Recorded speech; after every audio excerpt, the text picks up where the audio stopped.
Okay, so picture this, right? You land your dream job finally after, years of really hard work.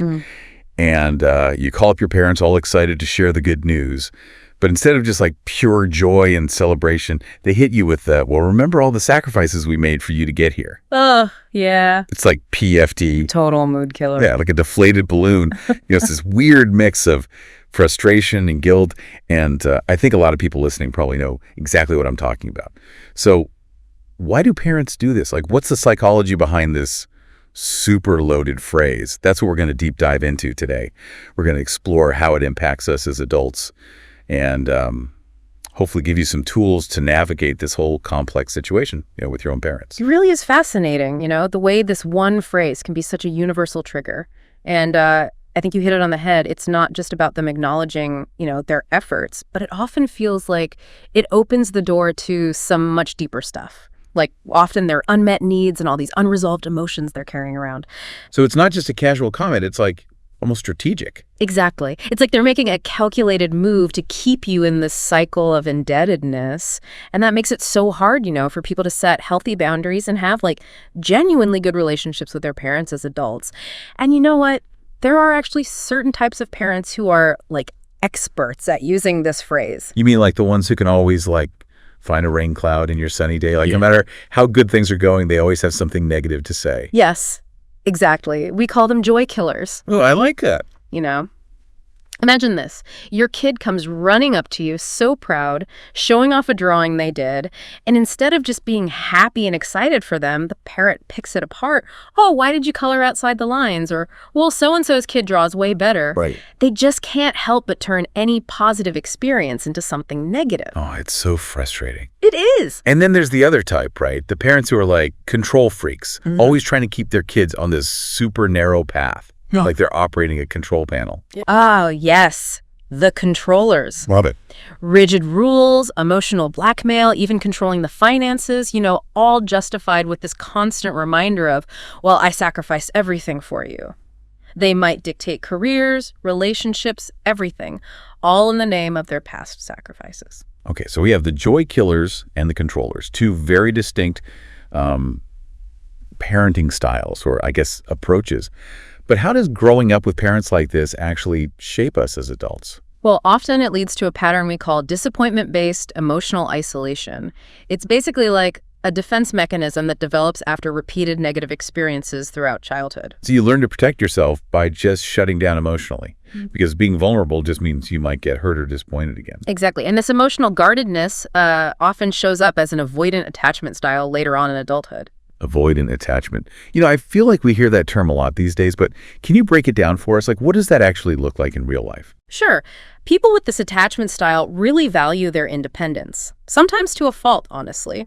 They have a really hard time, with vulnerability and intimacy, and they might even come across as emotionally distant in their relationships. It's almost like they're pushing people away, even if they secretly really crave connection deep down. That's exactly it. It's this shield they've built up, based on all those early experiences. It's their way of avoiding reliving all that hurt and rejection they associate with being close to someone. So let's connect the dots. How do joy killers specifically contribute to creating this avoidant attachment in their kids? Well, imagine growing up in a home where every time you express joy or excitement or you're proud of an accomplishment, it's met with negativity. That child learns to suppress those feelings, to avoid getting criticized or, facing their parents' disapproval. So vulnerability becomes linked with pain, which creates like the perfect breeding ground for avoidant tendencies. So it's like they're being trained to become emotionally unavailable, even if it's not intentional. Yeah, that's a really good way to put it. And that sets the stage for so many struggles with intimacy and, forming those really deep, meaningful connections later on. And what about the controllers? How do they play into this whole avoidant attachment thing? With controllers, it all comes down to control, right? They're constantly sending this message that the child's needs and desires are secondary, and their sacrifice becomes a weapon to enforce obedience. So it's like saying, look, your happiness doesn't really matter. You owe me because of all I've done. Exactly. And that message can be so damaging to a kid's sense of self. They internalize this belief that their needs are insignificant, their voice doesn't matter, and genuine connection comes with a really big price tag. So they learn to protect themselves by withdrawing, building up all these emotional walls to avoid further pain and control. Exactly. Avoidant attachment becomes their default mode. It's how they navigate relationships. And it's all based on fear and self-preservation, not genuine connection. It's tough, seeing the long-term impact these parenting styles can have on people. But the good news is, even those really deep-seated patterns, those can be unraveled. There's definitely hope for healing and transformation. Okay, that's good to hear, because it can feel pretty hopeless sometimes, like you're just stuck in this never-ending cycle of guilt and obligation. So where do we even begin to break free? Well, awareness is key. It's like the first crucial step, just recognizing these patterns in your own life. It's like turning on the lights in a dark room. Suddenly you can see everything clearly. And once you see it, you can start to question it, challenge those negative beliefs you've internalized, and start to build healthier ways of relating to yourself and the people in your life.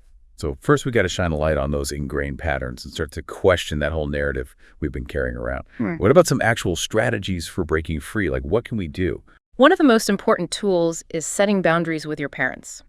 You have to define what's acceptable and what's not acceptable in the relationship. I can imagine that's way easier said than done, especially when you spent your whole life trying to please your parents and avoid disappointing them. Oh. How do you even start setting boundaries with parents who are used to calling all the shots? You start by figuring out what you need. What are your limits? What behaviors are you absolutely not going to tolerate anymore? What do you need to feel safe and respected in the relationship? Once you're clear on those things, you can communicate them clearly and directly using I statements. So, like, if your parent is always criticizing your career choices, you could say something like, "Mom, I get that you're concerned about my career path, but I need you to respect my decisions. This is my life, and I'm choosing to do what feels right for me." Exactly. It's about owning your choices and expressing your needs clearly and respectfully, but also firmly. Now, be prepared for some pushback, especially if your parents are used to having a lot of control. Yeah, it's like you're shifting the power dynamic, which can be really intimidating. It can be, but it's so important. Remember, you have the right to set boundaries, even if it makes other people uncomfortable. The more you practice, the easier it gets. You start to reclaim your power and define the terms of the relationship. So it's not about cutting them off. It's about creating a healthier, more balanced relationship where you're respected and valued for who you are, not just for what you do or don't do for them. Exactly. And even if your parents don't completely get it or accept your boundaries right away, setting them is still so empowering. It's like you're making this statement to yourself and to them that you're not a child under their control anymore. You're an adult who deserves respect and autonomy. It's about taking back your life and living it authentically, on your own terms. But what happens when those boundaries get tested? When those old guilt trips start creeping back in? That's where another powerful tool comes in. Inner child work. Have you ever heard of that? Yeah, I've heard of it, but to be honest, I'm not totally sure what it means. It's about consciously connecting with that younger, more vulnerable part of ourselves, the part that still carries all the weight of those childhood experiences. Oh, I see. So it's like acknowledging that little kid inside of us, the one who remembers what it was like to be small and have all those big, overwhelming feelings and unmet needs. Exactly. And often those unmet needs, whether it's needing love or safety or validation or just to be seen and heard, they keep impacting us as adults. Even if we're not aware of it, they influence our relationships, our self-esteem, our career choices, everything. So it's like those early experiences are still shaping us today, even if they happened a long time ago. That's right. And inner child work is about becoming the loving, supportive figure that our younger selves maybe didn't have. It's about giving ourselves the validation, understanding, and unconditional love that we may have missed out on as kids. I love that. It's like giving our younger selves a big hug and saying, "It's okay. You're safe now. I'm here for you." Exactly. It's about creating a safe space within ourselves, a place where we can finally meet those unmet needs and start to heal those old wounds. And as we consistently do this inner child work, we can cultivate a much more compassionate and understanding relationship with ourselves, which leads to greater self-acceptance and emotional well-being. This is making so much sense. I love how it shifts the focus from needing external validation to cultivating our own sense of inner security and self-love. But there's another part of this healing journey that I think a lot of people struggle with. Forgiveness.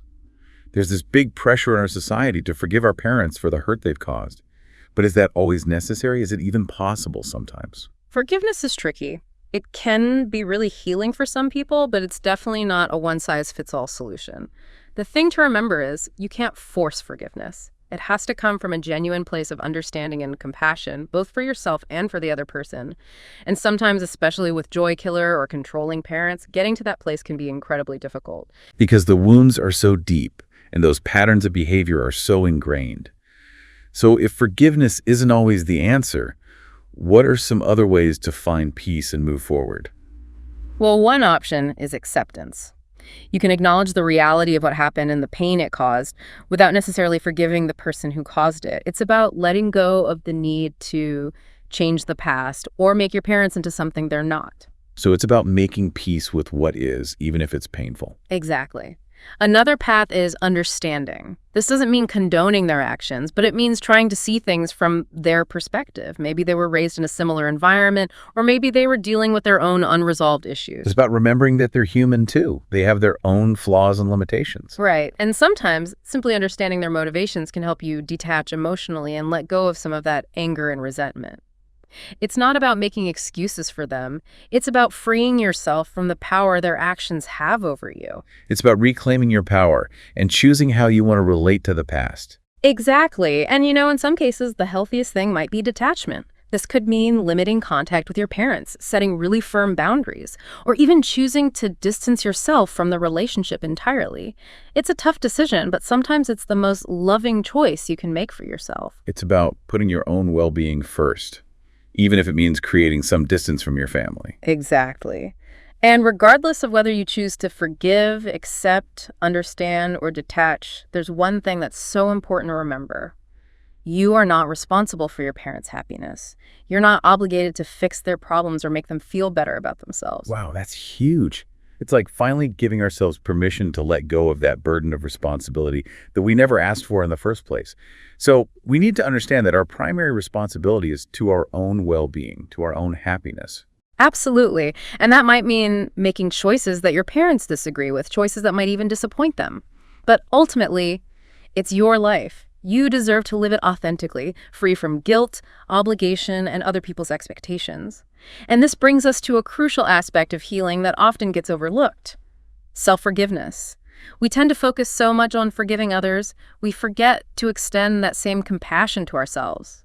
Yeah, especially when it comes to those complicated relationships with joy killer or controlling parents. It's easy to fall into that trap of self-blame, thinking, if only I had been better, more successful, more compliant, maybe things would be different. Exactly. And that self-blame is so destructive, it keeps us stuck in the past, prevents us from growing, and just chips away at our self-worth. So how do we even start to forgive ourselves for the things we did or didn't do, especially in those messy family dynamics? The first step is acknowledging the guilt and shame you're carrying. Don't try to push it down or pretend it's not there. Bring it out into the open, into your awareness. Then try to look at your past actions with compassion and understanding. Remember, you were doing the best you could with the tools and knowledge you had at the time. We all make mistakes, right? Especially when we're dealing with difficult family situations. And we were all kids once, just trying to survive and figure things out. Exactly. It's about silencing that harsh inner critic and treating ourselves with the same kindness and forgiveness we would offer a loved one. We deserve love and forgiveness even when we mess up. We're worthy of love and forgiveness no matter what. Yeah. But how do we actually practice self-forgiveness? It feels so abstract, so hard to grasp. One powerful way is to write a letter to your younger self. Express your understanding, acknowledge their pain, and offer comfort and encouragement. You can also try visualization. Imagine yourself back in a situation where you feel guilt or shame. Now picture your adult self stepping in, offering support and compassion to that younger version of you. It's like bridging the gap between our past and present selves, creating a space for healing. Exactly. Self-forgiveness isn't about condoning past actions. It's about releasing the burden of self-judgment and choosing compassion instead. It's about recognizing that we're not defined by our past mistakes. We have the ability to learn, grow, and change. It's about giving ourselves permission to move forward without being weighed down by all that regret. But sometimes those patterns are so deeply rooted that even when we're doing the self-awareness work, doing the inner child work, we still get triggered. We find ourselves reacting in those same old ways. What do we do when we feel those buttons being pushed? That's when understanding the gray rock method can be so helpful. It's a technique that's particularly useful when you're dealing with people who have narcissistic or controlling tendencies. Okay, so how does it work? Basically, you become emotionally unresponsive, like a gray rock. You minimize your engagement, keep a neutral demeanor, and avoid giving them the big emotional reaction they might be looking for. So you're detaching from their attempts to manipulate or control you emotionally? Exactly. It's not about being cold or shutting down completely. It's about strategically managing your energy and protecting yourself from getting hurt. You respond calmly, factually, without getting sucked into their drama or their outbursts. Remember, you can't control how they act, but you can control how you react. It's about taking back your power by refusing to play their game. But isn't that kind of disingenuous? Like, aren't we supposed to be open and honest about our feelings? That's a good question. The gray rock method isn't about suppressing your emotions altogether. It's about choosing when and how to express them. Sometimes, especially when you're dealing with people who constantly use your emotions against you, strategically disengaging can be a form of self-preservation. It allows you to create some space and protect your well-being. So it's not a strategy to use in every relationship. It's more like a tool for specific situations. You got it. And it's important to remember the gray rock method isn't a long-term solution. It's a temporary tactic to help you get through those tough interactions and make space for deeper healing and growth. It's a step on the path to taking back your emotional autonomy. Exactly. It can help you shift the dynamic and create those healthy boundaries we were talking about. Wow, this has been so insightful. I'm sure our listeners are already feeling well said. And speaking of journeys, we've covered a lot of ground today, but there's still so much more to explore. We'll be right back after a quick break to dig even deeper into the complexities of these parent-child relationships and continue our conversation about emotional freedom. And we're back, diving deeper into these loaded words, "I sacrificed everything for you." We've talked about what's behind this phrase, the impact of those joy killers and controllers, and how crucial it is to set boundaries and do that inner child work. But what about those times when the guilt trips come back? You know, when we feel ourselves slipping back into those old patterns of obligation, what do we do then? Yeah, it's important to remember healing isn't always like a straight line. You're going to have those moments, those triggers, those times when those old buttons get pushed and you want to react in ways that you know aren't good for you anymore. And in those moments, self-awareness is key. Just notice what's coming up for you, the feelings, the thoughts, even the physical sensations. So we got to be really present, like almost become a detective in our own minds, paying attention to all those subtle clues that tell us, hey, you might be falling back into old habits. Exactly. And the more aware you become of what's happening inside, the better you get at stopping those automatic reactions. You can actually choose a different response, one that's more in line with who you are now and the kind of relationship you want to have with yourself and your parents. It's like hitting the pause button on that old broken record and choosing a new song, one that actually makes you feel empowered and free. Yeah, exactly. And that takes practice. It's about making a conscious choice even when it feels uncomfortable. It might mean like stepping away from a conversation that's penting up all that guilt, or setting a firm boundary even if you know you're going to get some resistance. Or maybe it's just taking a few deep breaths and reminding yourself, hey, I don't have to live up to anyone else's expectations, not even my parents. It's about deciding what success and happiness looks like for us, not letting anyone else define it. Absolutely. And as you keep making those choices, you're literally rewiring your brain. You're creating those new, healthier patterns in your relationships. But what about that whole thing about family always coming first? That pressure to keep those bonds strong no matter what. It's like there's this unspoken rule that we have to have a relationship with our parents, even if it's actually bad for us.